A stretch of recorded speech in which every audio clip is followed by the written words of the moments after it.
Huwag mong damdamin ang pag-iwan niya sa'yo. Hindi siya kawalan. Sadyang hindi niya lang nakita ang kahalagahan mo. Ako po ang inyong lingkod, Tagapanood TV. Isang masagana at masayang araw po sa ating lahat.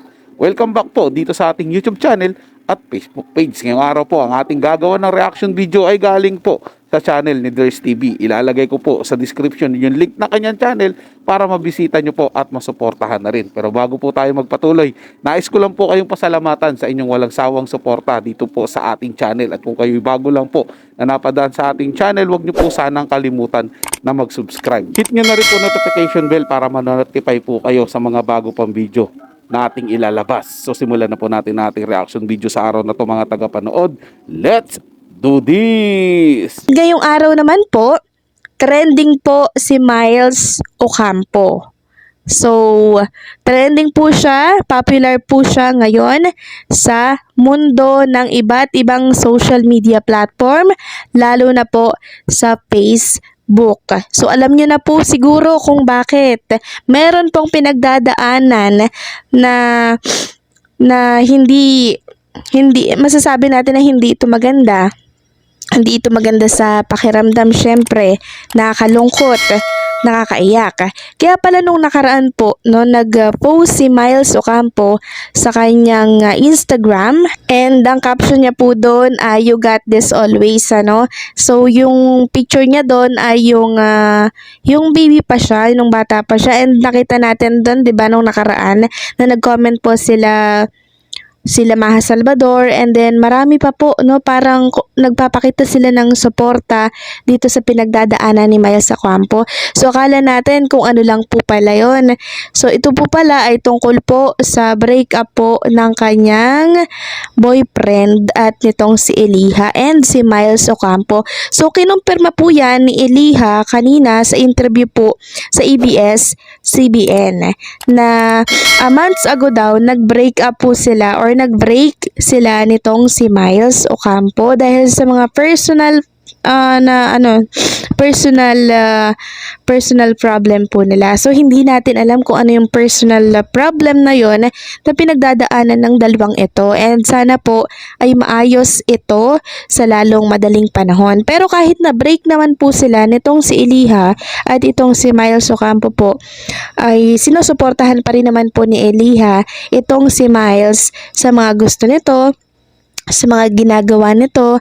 Nandun pa rin naman po sa likod itong si Eliha kahit sila po ay hiwalay na. So okay pa rin naman pala sila. Yun nga lang, parang ayun, may boundaries na, no, na tinatawag. So hindi natin alam kung anong rason. Siguro family problem or sila lang po ang makakasagot nito kasi personal na buhay po nila yan eh. Alam naman natin ang mga artista, no, sa likod ng camera masaya, hindi natin alam meron po pala silang pinagdadaanan.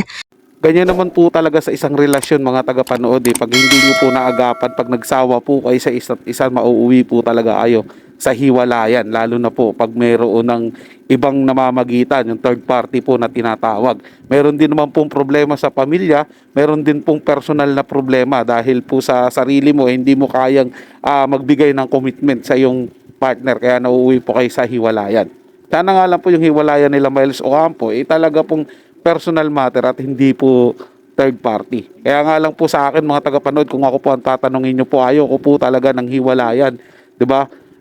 Sa bagay, iba-iba po naman po tayo ng opinion, iba-iba po tayo ng mga gusto sa buhay. Pero ako po kasi, mga tagapanood, personally, ayoko po ng ganyan. Gusto ko po kung sino yung minahal mo, kaya mo nga minahal, kaya mo nga pinag-alayan ng iyong panahon, ng mga oras, na ligawan, na suyuin, tapos nung makuha mo yung matamis niyang oo, tuwan-tuwa ka, tapos bigla ka magsasawa, bigla kayo maghihiwalay. Para sa ano pong reason? Hindi ko po maintindihan yun. Di po ba, mga tagapanood? Kasi po ako, yung akin pong niligawan, ang aking pong sinuyo noon, yan po ang aking napangasawa ngayon at ina po ng aking dalawang anak. So hindi ko po hindi po ako kumbinsido doon, mga tagapanood, sa sinasabing hiwalayan. Kasi para saan pa yung ginawa mong effort dati?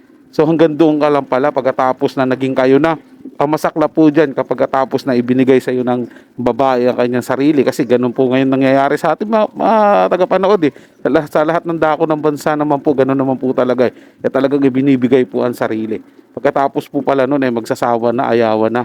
Pag nagbago na yung itsura, medyo umaba na. Kasi mga babae po, lugi po sa ganyan mga tagapanood eh. Kapag siyempre alam po natin yan, given po yan, medyo nagbabago po ang form na kanilang katawan pag mayroon na pong sinasabing nangyari. Di po ba? Ang mga lalaki naman, nagbabago din naman ang katawan niya kapag nasa bisyo. Pero pagka wala pong bisyo, eh, same pa rin din po. Yun nga lang, yun po talaga pinakalugi sa mga babae. Parang nadideform po sila. Pero naaayos naman po nila yan at pagbalik nila, nagiging sexy po sila ng tuluyan. So balik po tayo dun sa topic mga tagapanood, no? About po dito sa hiwalayang Miles Ocampo at kay Elijah po ba to? Tama po ba yung bigkas ko? Elijah, basta sino man po siya. Deserve po ni Miles Ocampo na maging masaya eh. Kung personal problema po nung lalaki, di ba dapat po magtulungan po sila. Di ba masarap pong may karamay sa anumang problema. Yun po yung sa akin mga tagapanood, ewan ko lang po sa iba. At hindi po natin alam eh kung ano man po yung nasa isip nila, ano po man yung bagay na dahilan. Yung totoong bagay na dahilan kung bakit po sila naghiwalay, kanila na po yun. Pero ang sa akin lang po mga tagapanood, deserve po ng bawat babae ang tunay na pagmamahal at tunay na pagkalinga. Hindi po dapat hinisaktan at hindi po dapat hinihiwalayan kapag nagsawa ka na. Diba katulad kanina, makikita natin si Miles Ocampo, napakasaya niya po sa EAT. Pero may isang part na makikita mo na tulala siya, malalim yung iniisip niya, malungkot siya. Yun po pala, ito po yung rason na meron pala siyang pinagdadaanan at ito po nga break na po pala sila nitong kanyang partner na si Eliha. So kung inyong matatandaan itong mga nakaraang buwan, 'di ba may lumabas po na balita na break na nga daw dahil hindi po sabay dumating sa isang party ba 'yon? Basta sa isang event, no? Parang tinanong ata, no? Okay naman daw sila. And then ngayon kinumpirma po ni Edihan na ayun nga po, na break sila. So yun pala tinatry nilang itago. Pero may time talaga na hindi natin maitatago yung isang bagay, no? Kaya talagang kusang lumalabas na lang po ito. Pero hindi naman sila yung mag-couple na may galit sa isa't isa. Hindi daw po ganon. Kasi okay na okay naman daw sila. Yun nga lang, pagdating sa usapang relationship, pinutol na po nila yon. And sana, I hope, maayos po ito sa lalong madaling panahon. Kasi alam naman natin na itong si Miles Ocampo, di ba? Parang si Eliha ata yung naging sandalan niya nung time na meron siyang pinagdadaanan, 'di ba? So nakakalungkot lang na ganito po yung kinahinatnan nilang dalawa. Yun na nga po yun mga tagapanood eh. Para saan pa yung naging samahan nyo dati, tapos mauwi lang din po kayo sa hiwalayan, di ba? Tapos magiging magkaibigan pa kayo. Paano po yung mga time na makikita niya yung yung care mo sa kanya, di ba? Medyo mababawasan po yun eh.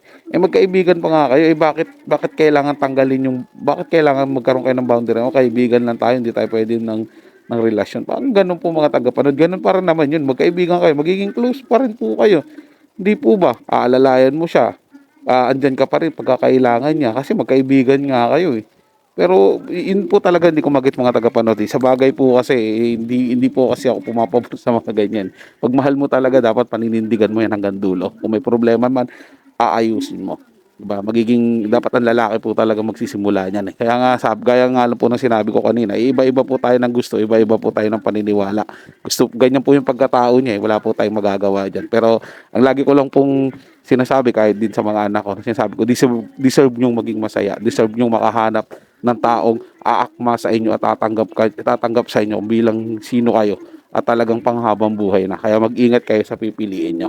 Yun po yung laging ina-advise ko. Sana po sa makapanood ng video ko, lalo po sa mga babae, tama nyo po yung pagpili nyo na hanggang dulo na po. Para sa inyo naman po yan eh.